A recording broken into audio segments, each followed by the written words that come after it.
أعوذ بالله من الشيطان الرجيم بسم الله الرحمن الرحيم إن الذين جاءوا بالإفك عصبة منكم لا تحسبوه شرا لكم بل هو خير لكم لكل امرئ منهم ما اكتسب من الإثم والذين تولوا كبره منهم له عذاب عظيم صدق الله العظيم الحمد لله আল্লাহ পাকের দরবারে লাখো কোটি শুকর আল্লাহ তাআলা আমাকে আপনাকে এলানের পরে ইমানিক কথা শোনার জন্য একটা আমলের পরে আরেকটা আমলের বসার তৌফিক দান করেছেন এর জন্য বলি আলহামদুলিল্লাহ। আমল থেকে আরেকটা আমলে বসা মানে হলো আগের আমলটা আল্লাহর কাছে কবুল হয়েছে এর জন্য বলি আলহামদুলিল্লাহ। তো আজকে সূরা নূর, একটা কোরআন শরীফে 114টা সূরার মধ্যে একটা আছে সূরা নূর। সূরা নূরের 10টা আয়াত পড়ব এবং এর অর্থ আমরা পড়ব আর কি। তো এই সূরা নূরের মধ্যে আল্লাহ তাআলা একটা ঘটনা উল্লেখ করেছেন আম্মা জান আয়েশা সিদ্দিকা রাদিয়াল্লাহু তাআলা আনহার ব্যাপারে। এটাকে বলা হয় ইফকের ঘটনা। ঘটনাটি কি? ঘটনাটি হইল রাসূল সাল্লাল্লাহু আলাইহি সাল্লাম বনী মুস্তালিকার যুদ্ধে কিছু সংখ্যক সাহাবা একরামদেরকে নিয়ে একটা যুদ্ধে গেলেন। এটাকে মোরাইসির যুদ্ধ বলা হয়। তো ওই যুদ্ধ থেকে বিজয় হওয়ার পরে ফেরার পথে তারা বহু দূরে হেঁটে যেত, উঠে চলে যেত। এখন যেমন সৌদিতে 6 ঘন্টা লাগে। কেন 6 ঘন্টা কেন যাওয়া যায়? যে যে যন্ত্রটা দিয়ে যায় বাহনটা, এটা খুব দ্রুতগামী। প্লেন প্লেন থেকে আরো দ্রুতগামী হলো রকেট। তৎকালীন জমানায় এত স্পিডে যাইতে পারতো না। ঘোড়ার দৌড় সর্বোচ্চ ছিল ঘোড়ার দৌড়, এর নিচে ছিল ও, এর থেকে আরো ধীরগামী হলো হাঁটা। মানে হাঁটা থেকে ওটে যাওয়াটা একটু দ্রুত, ওটার থেকে ঘোড়ায় যাওয়াটা আরেকটু দ্রুত। তো সাহাবা ইকরামদের ওইরকম ভালো ভালো দ্রুতগামী ঘোড়া ছিল, তারা ওটে আস্তে আস্তে আস্তে আস্তে যাইত। তো মোরাইসির যুদ্ধ থেকে ফেরার পথে এক জায়গায় রাত্র হয়ে গেল, তারা তাঁবু টানায়া সেখানে অবস্থান করে আবার ভোর রাত্রে তারা আবার রওনা দিবে মদিনার পথে, মদিনার দিকে। তো যাই হোক, এক স্থানে এসে রাত্রি যাপন করলো। নবীজি ভোরবেলা অন্ধকার থাকা থাকা অবস্থায় সবাইকে এলান করে দিল, প্রত্যেকে ঘুম থেকে উঠো, যার যার জরুরত সেরে হাজত সেরে আমরা আবার রওনা দিব মদিনার পথে। তো সকলেই যার যার হাজতের জন্য নিচু স্থানে, আগে পাগার জঙ্গলে বা যেখানে একটু নিচু স্থান, সেখানে প্রস্রাব পায়খানা স্থানের স্বার্থ আমরা ছোটবেলায় দেখছি। এখন তো ঘরের ভিতরেই সবকিছু করে। আগে ঘরের ভিতর করে দেখে না স্যান্ডেল পরে না শরীর ডাকে, অনেকেই ডাকে না, কারণ টাইস ঘরের ভিতরে টাইস করা বাথরুম মনে করে ঘরের একটা অংশ। এই জন্যে আগের নামাই গিয়ে যে প্রস্রাব পায়খানা করতো, মা বোনটা খুব ঘুমটা দিয়ে যেত, শয়তানে ধরবে বা এমন একটা কি ছিল। এখন কিন্তু নাই। যারা জাস্ট একটু ইসলামকে মানে তারা হয়তো টুপি পরে যায়, মহিলারা মাথায় কাপড় দিয়ে যায়, আর বাকি সব মিলাই। এমনকি এমন বাথরুম বর্তমানে এমন সিস্টেম করে, বাথরুমে গিয়ে কি মোবাইল টিপে পত্রিকা পড়ে। আবার বাথরুমের যে সুবিধা করছে, মানে বাথরুমে ঘুমানো যায়, ওই যে কমট, এই হাই কমট হলা কি বৈশা কি আরামে, কোনো যা যাবে নেবে। আবার পানি দিয়ে ফসনও লাগে না, সুইচের টিপ দিয়ে ফস হয়ে যাবে, তো আরাম করছে। আচ্ছা, বিভিন্ন ধরনের সুখ শান্তি এখন আধুনিক করে। তো নবীজি আলাইহিস সালাম ঘোষণা দিলেন যেগুলো ছেড়ে সকলেই মদিনার পথে রওনা দিল। সকালেই উঁচু স্থানটা সেরে প্রস্তুত। এদিকে আয়েশা রাদিয়াল্লাহু তাআলা আনহা তিনিও স্থানটা সারতে গেলেন। স্থানটা সেরে যখন ফিরবে তখন দেখে গলার ভিতর যে হাতটা পড়ে গেছে। হাতটা পড়ে গেছে, উনি খোঁজাখুঁজি করতেছে। এদিক দিয়ে কাফেলা চলে যেতেছে, কারণ ওনাকে যে পালকির ভিতরে বসাইছিল, উনি পালকির ভিতরে থাকা আর না থাকা এক সমান। কারণ উনি ছিল হ্যাংলা পাতলা পাতলা, যারা পালকি বহন করতো তারা বুঝতে পারতো না যে আয়েশা রাদিয়াল্লাহু তাআলা আছে না আছে নাই, আর তখন পর্দা করতেন। এই জন্য পালকির সামনে আবার ই ছিল, পর্দা দেওয়া ছিল। তো তারা পালকি ঘোড়ার মধ্যে নিয়ে নবীজি সহ সাহাবায়ে কেরাম সকলেই মদিনার পথে রওনা দিলেন। তখন একটু একটু ফজরের সময় ফর্সা অন্ধকার অন্ধকার আছে। তো তিনি তার গলার হার খুঁজে তিনি ওই স্থানে আসলেন, এসে দেখে যে কেউই নাই, সকলেই চলে গেছে। তো তিনি বিচক্ষণের সাথে যে তাদের পিছনে পিছনে দৌড়ে দৌড়ে যাই এরকম করেন নাই। তিনি ভাবলেন আমি এখানেই থাকি, নবীজি যখন মদিনাতে গিয়ে অথবা কোথাও রাস্তায় গিয়ে যখন আমাকে খুঁজবে, যখন না পাবে তখন আবার এখানেই লোক পাঠাবে।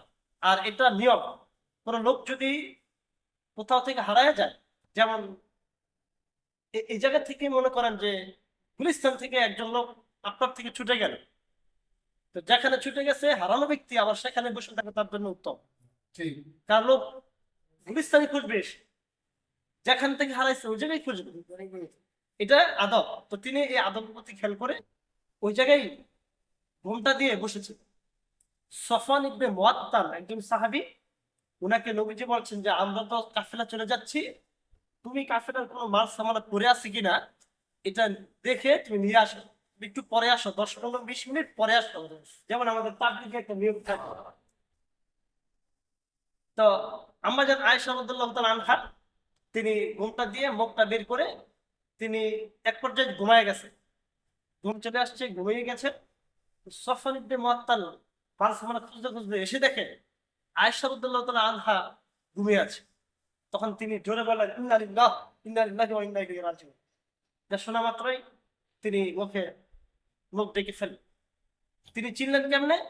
কারণ পর্দার বিধান নাযিল হওয়ার পূর্বে তিনি আম্মাজান আয়েশা রাদিয়াল্লাহু তাআলা আনহাকে দেখেছিলেন, চিনলেন। তো তিনি শুধু এই কথাটাই বললেন ইন্না লিল্লাহি ওয়া ইন্না ইলাইহি রাজিউন বলে এই উনাকে আম্মাজানকে উনার ওটের উপরে বসায় উনি এখন ওটের রশি ধরে ধরে হাঁটতে হাঁটতে হাঁটতে হাঁটতে মদিনার দিকে যাচ্ছে। এদিকে আব্দুল্লাহ ইবনে উবাই ইবনে সালুল মুনাফিকদের সর্দার দেখলো যে নবীজির স্ত্রী সফওয়ানের সাথে এই সুযোগে একটা অপবাদ দিয়ে দিল। যে কি অপবাদ? যে আম্মাজান নবীজির স্ত্রী আয়েশা সফওয়ানের সাথে জিনা করেছে। নাউজুবিল্লাহ। এই অপবাদ শোনার পরে মানুষে কান কতটা বেশি শুনে, আর এই কান কতটা শুনে এটা বলা বলি করতে খুবই মজা লাগে, খুবই মজা লাগে। কেউ যাচাই বাছাই করে না আসলে সত্য কিনা মিথ্যা, এটা যাচাই করেন, বলতে থাকে। মানে একটা দুর্ঘটনা হওয়া মাত্রই এটা আপনার পুরা নরচরের ভিতরে আধা ঘন্টার ভিতরে পুরা ঘরে ঘরে পৌঁছে যায়, ছড়ে যায়। তো ঠিক মদিনাতে এই কথাটা পুরো মদিনাতে ছড়ে গেছে। আয়েশা রাদিয়াল্লাহু তাআলা আনহা জানেন, আয়েশা রাদিয়াল্লাহু তাআলা আনহা ওই দিন আবার অসুস্থ ছিল, জ্বর। তিনি নবীজির বাড়িতে যাওয়ার পরে উনি নবীজির কাছে বলে যে আমাকে আমার অনেক জ্বর, আমার বাপের বাড়িতে পাঠায়। তিনি বাপের বাড়িতে চলে গেছে।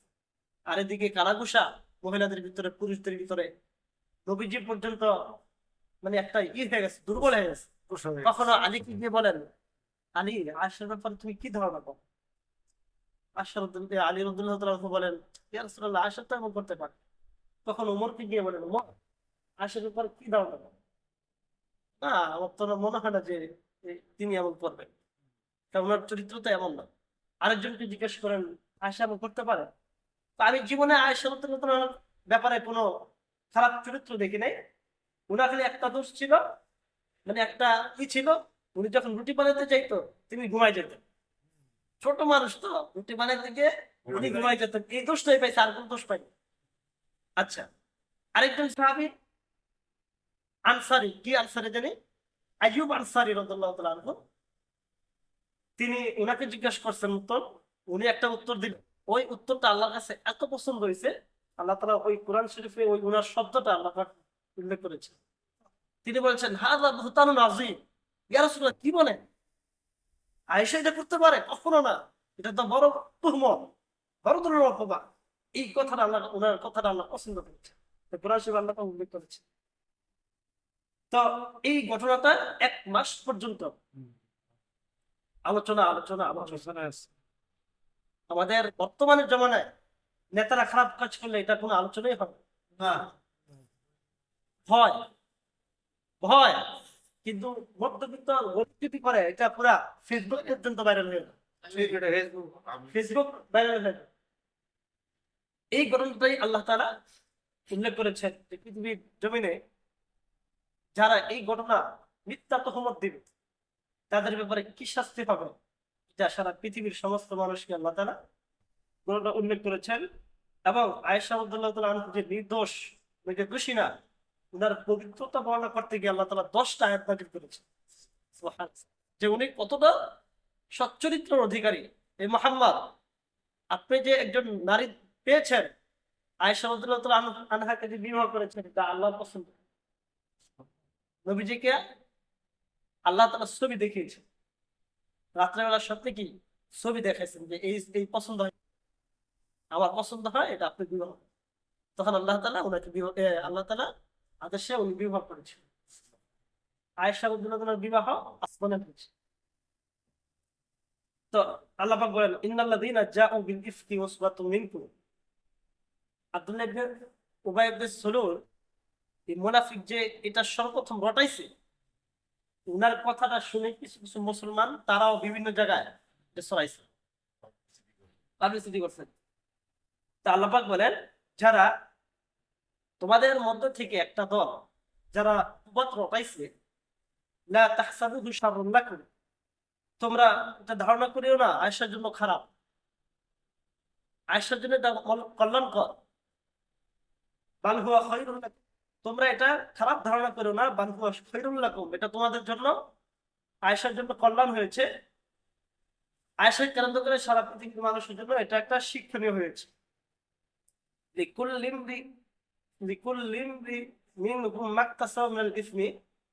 তোমাদের মধ্য থেকে যারাই অপবাদের গুনাহ অর্জন করেছে, প্রত্যেকে সে তার সাজা পাবে। তোমাদের মধ্যে যারা প্রধান ভূমিকা পালন করেছে, কি জানি বললাম, প্রধান ভূমিকা পালন করছে, যে তাওয়াল্লা কিবরাহু মিনহুম, তোমাদের মধ্যে যে ব্যক্তি প্রথমে অপবাদ দিয়েছে, লাহু আযাবুন আযীম, তার জন্য রয়েছে কঠিন আযাব। লাউলা ইয সামি'তুমুহু যান্নাল মুমিনিন ওয়াল মুমিনাত বিআনফুসিহিম খায়রান।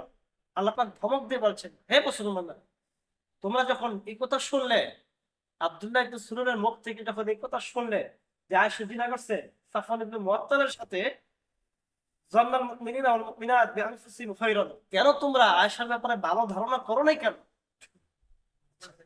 ফাকালু হাযা ইফকুম মুবিন, এবং কেন তোমরা বললা না এটা তো একটা মিথ্যা স্পষ্ট অপবাদ, এটা কেন বললা না?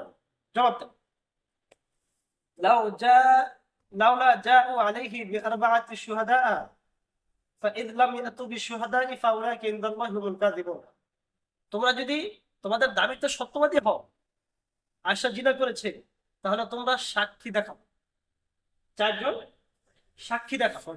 জিনাহের শাস্তি, জিনাকে বা কোনো অপরাধকে সাব্যস্ত করতে হলে 4 জন সাক্ষী লাগে, বিশ্বস্ত 4 জন সাক্ষী লাগে। আল্লাহ পাক বললেন, তোমরা যে আয়েশার ব্যাপারে খারাপ ধারণা করছো, 4 জন সাক্ষী দেখাও। সাক্ষী পাবে থেকে এটা তো ধারণা করে বুঝছে। আব্দুল্লাহ ইবনে সুলুল এটা রটাইছে, কিছু মুসলমান এটা আরো ছড়াইছে। ফাইদলাম ইয়াতু বিশুহাদা, যদি তোমরা সাক্ষী না আনতে পারো, ফাউলাইকা ইনদাল্লাহি হুমুল কাযিবুন, তাহলে তোমরা আল্লাহর কাছে তোমরা সকলে মিথ্যাবাদী, তোমরা মৃত্যু। ওয়ালাউলা ফাদলুল্লাহি আলাইকুম ওয়া রাহমাতুহু ফিদ দুনিয়া ওয়াল আখিরাতি লামাসসাকুম ফীমা আফাদতুম ফীহি আযাবুন আযীম। যদি আল্লাহ তাআলা এরপরে যেহেতু তারা সাক্ষী আনতে পারে নাই, আল্লাহ রাসূল মুসলমানদেরকে মিথ্যা অপবাদ দেওয়ার শাস্তি হলো 80টা দৌড়া মারতে হবে, 80টা ব্যত্রাঘাত করতে হবে। তো মুসলমানদেরকে আল্লাহ রাসূল যারা মিথ্যা বলাইছে তাদেরকে 80টা করে ব্যত্রাঘাত করছে, ব্যত্রাঘাত করে আল্লাহর কাছে তারা তওবা করছে, আল্লাহ পাক তওবা কবুল করেছে। ওয়ালাউলা ফাদলুল্লাহি আলাইকুম ওয়া রাহমাতুহু ফিদ দুনিয়া ওয়াল আখিরাতি, যদি দুনিয়া এবং আখিরাতে আল্লাহ তাআলার দয়া তোমাদের উপর না থাকতো, লামাসসাকুম ফীমা আফাদতুম ফীহি, তোমরা যে অপরাধ করেছ, তাহলে তোমাদের কঠিন আযাব তোমাদেরকে পাকড়াও করতে। إذ تلقونه بألسنتكم وتقولوا بأفواهكم ما ليس لكم به علم। তোমরা এমন কথা তোমাদের মুখ থেকে বের করেছো, মা লাইসা লাকুম বিহি ইলম, যে ব্যাপারে তোমরা জানো না, তোমরা দেখো ওয়া তাহসাবুহু হায়্যিনা, এবং তোমরা একটা ধারণা করে কথা বলেছো, ওয়া হুয়া ইনদাল্লাহি আযীম, তোমরা এটাকে সহজ ধারণা করেছো, কিন্তু এই কাজটা আল্লাহর কাছে বিশাল বড় অপরাধ জড়িত হয়ে গেছে। ওয়ালাউলা ইযা সামি'তুমুহু কুলতুম মা ইয়াকুনু লানা আন নাতাকাল্লামা বিহাদা, তোমরা কেন যখন তোমরা শুনলে তার মুখ থেকে কেন তোমরা বলো নাই যে এ ব্যাপারে আমাদের কথা বলা উচিত না? এই কথাটা কেন বলো না? তোমাদের তো উচিত ছিল, আব্দুল্লাহর মুখ থেকে যখন শুনছিলা তখন উচিত ছিল কি না এটা আমাদের বলা উচিত না, এটা হতে পারে না, এরকম কথা বলার দরকার ছিল। সুবহানাকা হাযা বুহতানুন আযীম, আল্লাহ পাক বলেন যে এটা তো বিশাল বড় একটা অপবাদ। ইয়াইযুকুমুল্লাহু আন তাউদু, ওই যে আইয়ুব আনসারী, রাসূল যখন বলছিল যে আইয়ুব আনসারী তুমি এরপরে আয়েশার ব্যাপারে ঘৃণা করতে পারে, তুমি কি মনে করো, তখন তিনি বলছিলেন সুবহানাকা হাযা বুহতানুন আযীম, এটা তো একটা স্পষ্ট অপবাদ। ওই কথাটা আল্লাহ তাআলা এখানে কোরআন উল্লেখ করেছে, ওনার কথাটা সুবহানাকা হাযা বুহতানুন আযীম। আল্লাহ পাক ওনার কথাটাকে খুব ওই নকল করে আল্লাহ পাক উল্লেখ করেছে। ইয়াইযুকুমুল্লাহু, আল্লাহ পাক তোমাদেরকে নসিহত করছেন, আন তাউদু লিমিসলিহি আবাদান, এরকম অপবাদ জীবনে কখনো আর করবে না। ইন কুনতুম মুমিনিন, যদি তোমরা মুমিন হয়ে থাকো তাহলে কারো মিথ্যা তহমত তোমরা কখনো রটাইবা না। ইউবাইয়িনুল্লাহু লাকুমুল আয়াত আল্লাহু আলিমুল হাকীম, আল্লাহ তাআলা তোমাদের জন্য স্পষ্ট করে বর্ণনা করেছেন, কোনো অস্পষ্টতা রাখেন। ইন্নাল্লাযীনা ইউহিব্বুনা আন তাশিয়াল ফাহিশাতা, এখন ওই উবাই এতক্ষণ কিন্তু মুসলমানদেরকে যারা উবাই ইবনে সালুলের কথাটাকে শোনা মাত্রই বিভিন্ন জায়গায় রটাইছে, ওদেরকে এতক্ষণ সাইজ করছে আল্লাহ তাআলা, তোমরা কেন না বুঝা না শুনে কেন কথা বললা?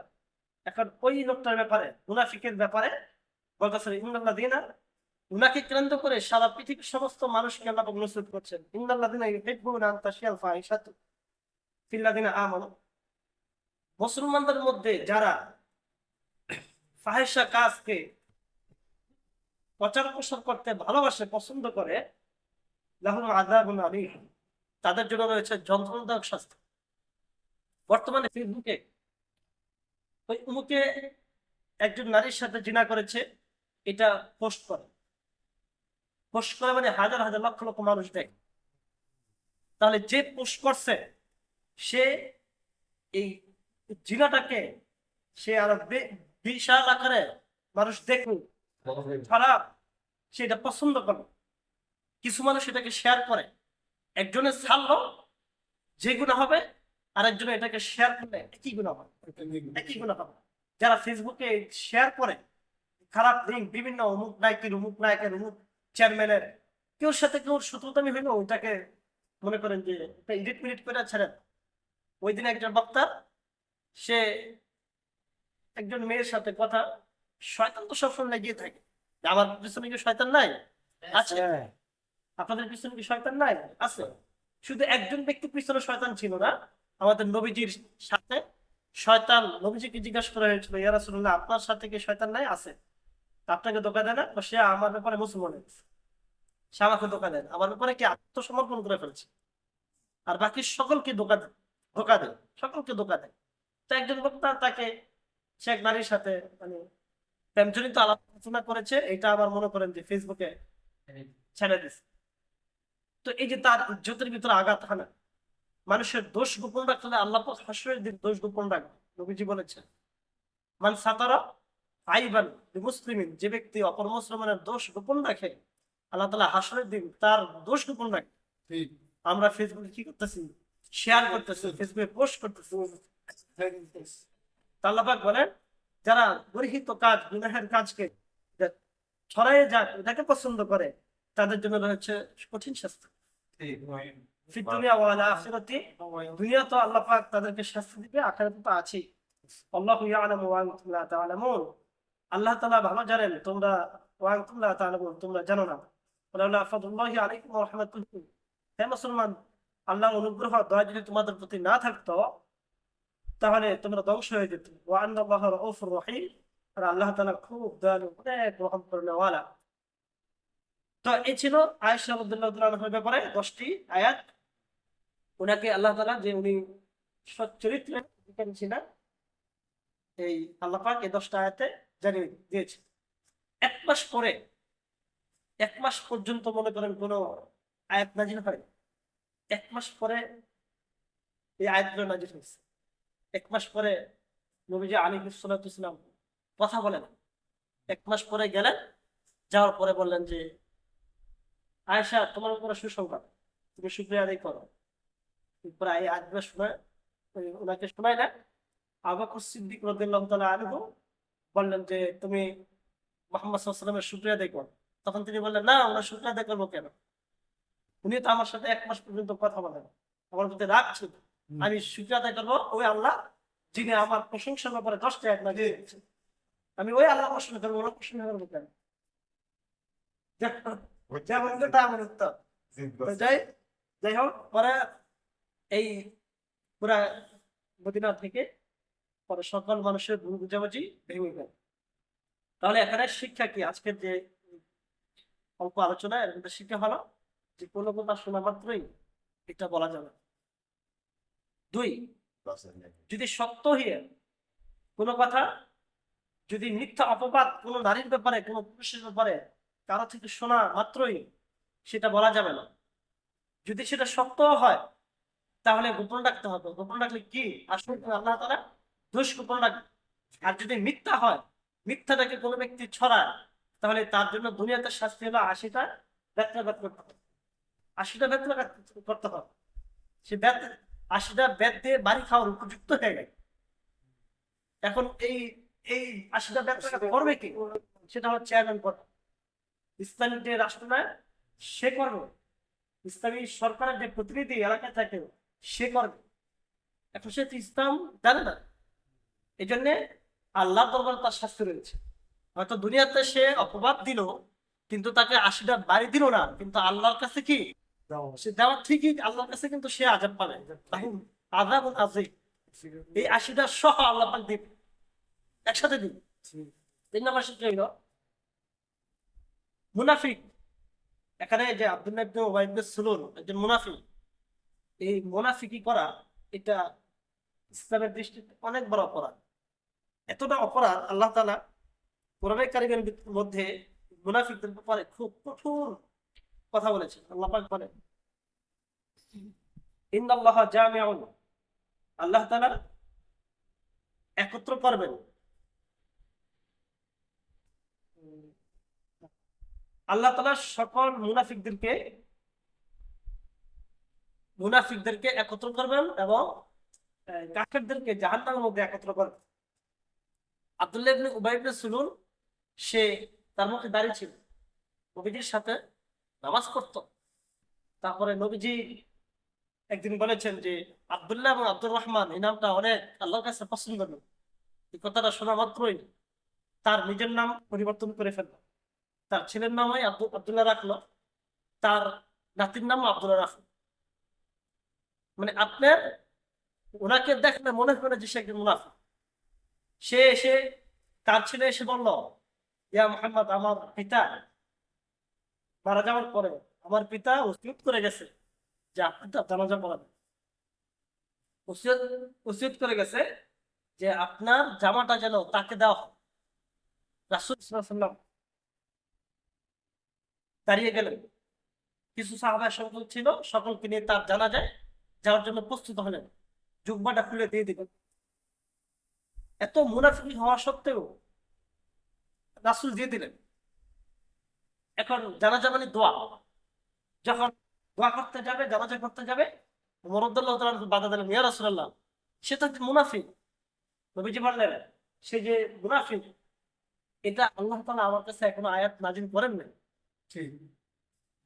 যতক্ষণ পর্যন্ত আল্লাহ পাক আয়াত নাজিল না করবে আমি তাকে মুনাফিক ভাবতে পারি না। তো সাহাবায়ে কিরাম কিছু সংখ্যা 18 জন না 20 জন সাহাবী ছিলেন, সকলে গেলেন, কিন্তু ওমর রাদিয়াল্লাহু তাআলা যান নাই তার জানাজা পড়ার জন্য। তো জানাজা পড়ার জন্য যখন প্রস্তুত হবে, তখন জিবরাইল আলাইহিস সালাতু ওয়াস সালাম আয়াত নিয়ে নবীজির কাছে আসলেন, বললেন ইস্তাগফির লাহুম আও লা তাস্তাগফির লাহুম,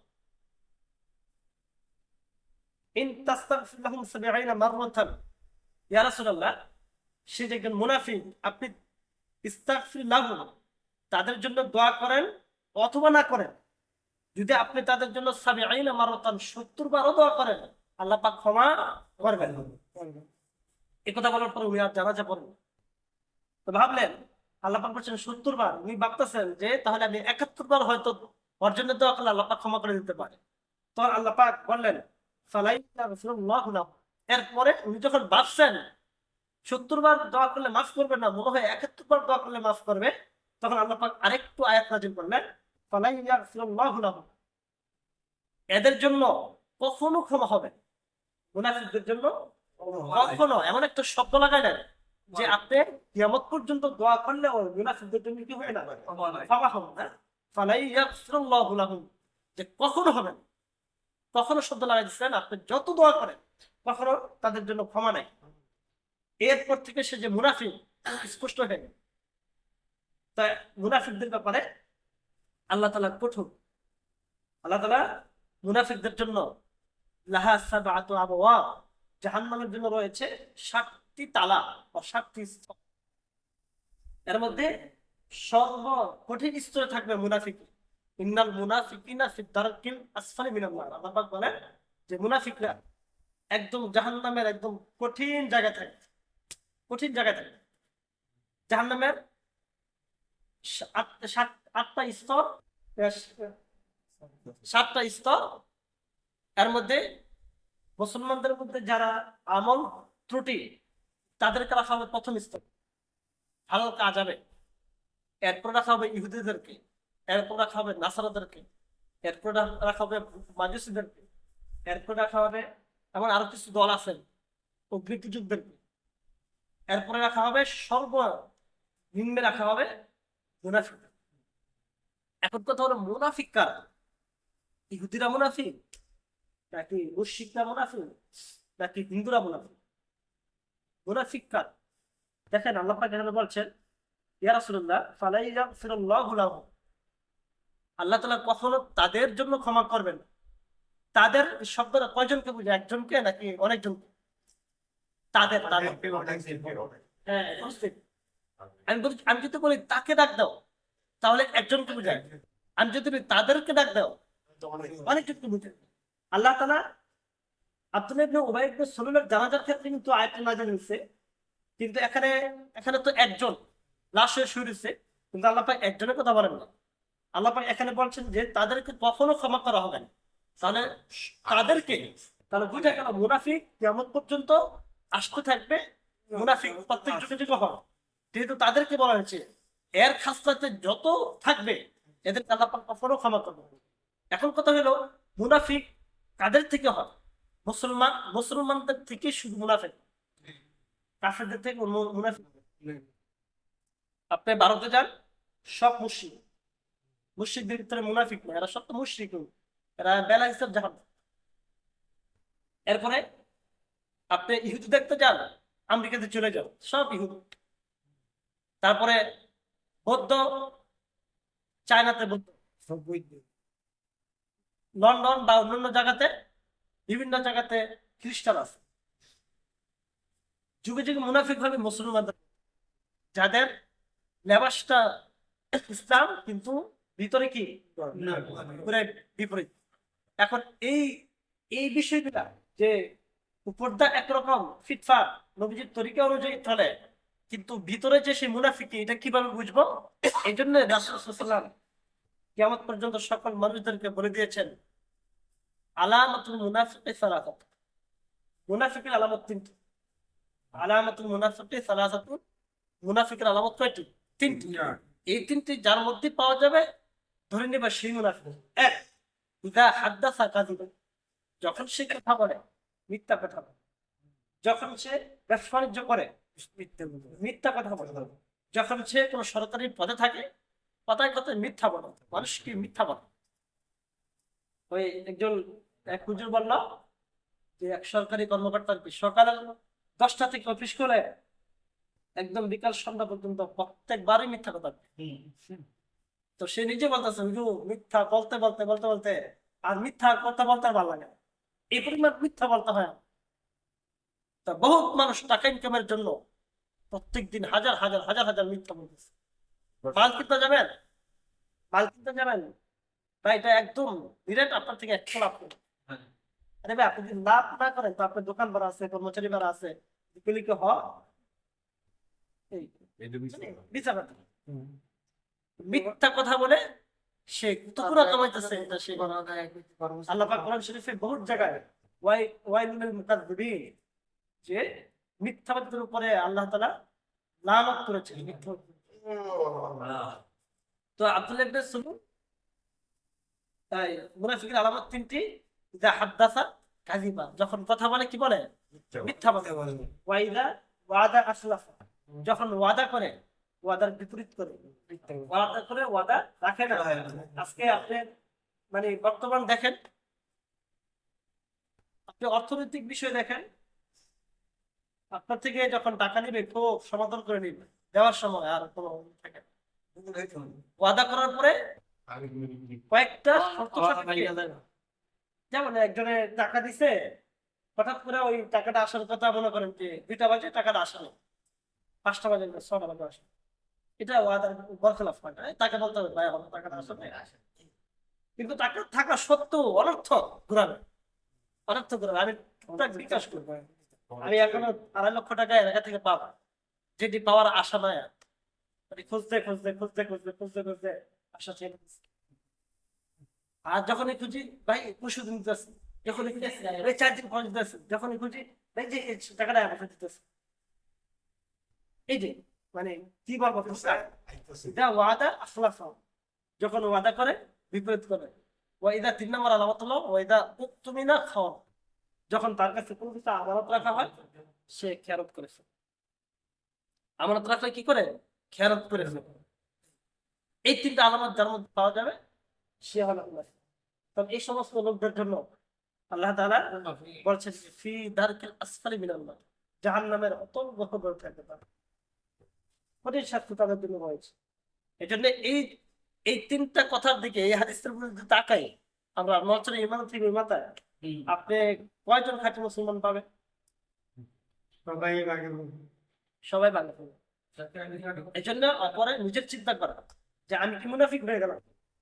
হানজালা রাদিয়াল্লাহু তাআলা আনহু তিনি মাঝে মাঝে চিল্লে উঠতেন, হানজালা কি মুনাফিক হয়ে গেল, হানজালা কি মুনাফিক হয়ে গেল, আল্লাহ আমার কি জাহান্নামের একবার নিচে ফেলাবেন কিনা, আল্লাহ ভয়ে শরীর কাঁপতে থাকে।